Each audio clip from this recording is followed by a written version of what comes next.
You're absolutely right. Let's start with the defensive linemen here for Rollins, who will be taking the field. Starting from left to right, starting at third base, it's Jimmy Thies. Then at shortstop, Joey Rubin. Second base, it's Adam Torres. And then at first, it's Jesslyn Whitehead. And then in left field, you have Ryan Coleman. At center, it's Cameron Meehan. And then in right field, Parker Smith. And on the mound for Rollins, it's going to be Edward Berry. And Chris, Berry is a guy who he can get the job done, is really good at getting strikeouts.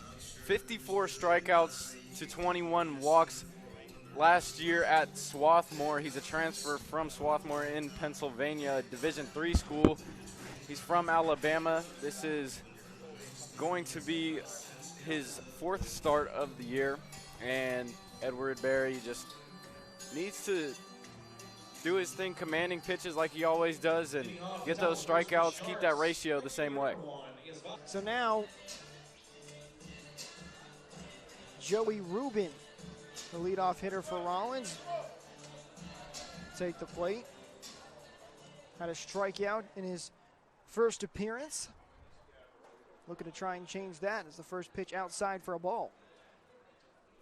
4 strikeouts already for Ray in just 2 2/3, so he's really got his stuff working today.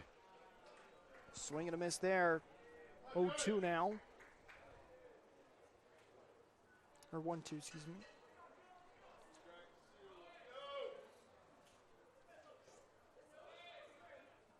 There's that breaking ball once again. It dropped right in by the feet of Rubin, but good job laying off of it that time.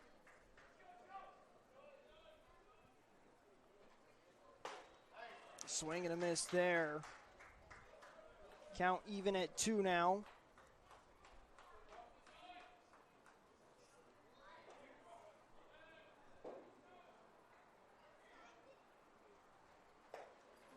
And that one inside. So count will go full, 3-2. So home plate umpire seems as if he's allowing some leeway on that outside corner, but the inside corner is not getting as many calls. And that ball into right field, and that one's going to stay fair. Rubin rounds first. He'll head to second. Helmet comes off. He's still going, and he is all the way into third base for a triple. Joey Rubin with a big hit there, and now Rollins with a runner in scoring position as they look to try and cut this 2-run deficit down to 1. It's a beautiful piece of hitting there by Joey Rubin. Just pokes it out to the right side, and it stays fair, probably by a couple of feet. And in right field, Castaneda had some trouble handling the ball, and it allows Joey Rubin, the speedster, to get 3. Adams Torres now steps up into the plate in the batter's box. How huge would it be if Rollins can answer just no matter what, as long as they chip at this deficit? It's only 2-0. They have plenty of ball to play left. Chris, you knew Rubin had some speed on him as he rounded second there, and his helmet flew all the way off. And there's a reason he's the leadoff hitter for Rollins.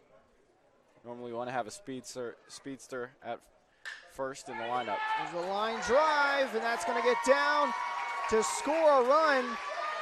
And now Torres, he heads into second for a double. And that'll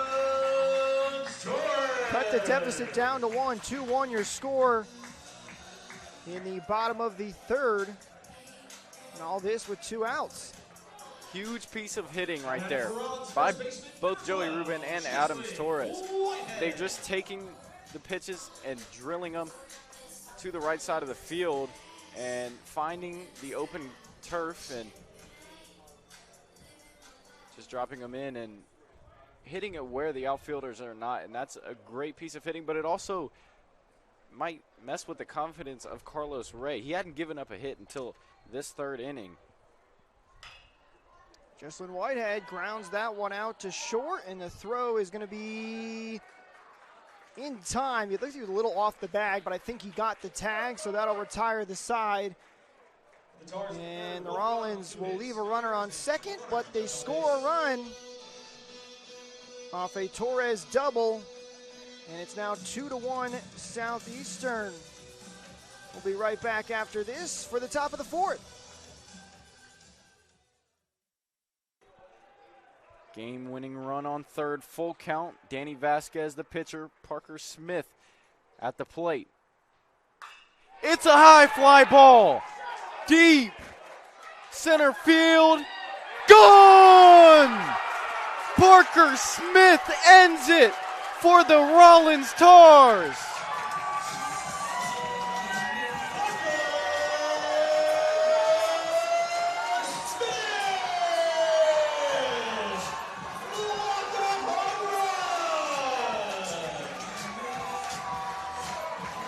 All you needed was a single. He hit it out of the park and said game. What a great job from Parker Smith at the plate. Comes in clutch and ends this one to give the Rollins Tars the win 3-2, and they take the first of the series.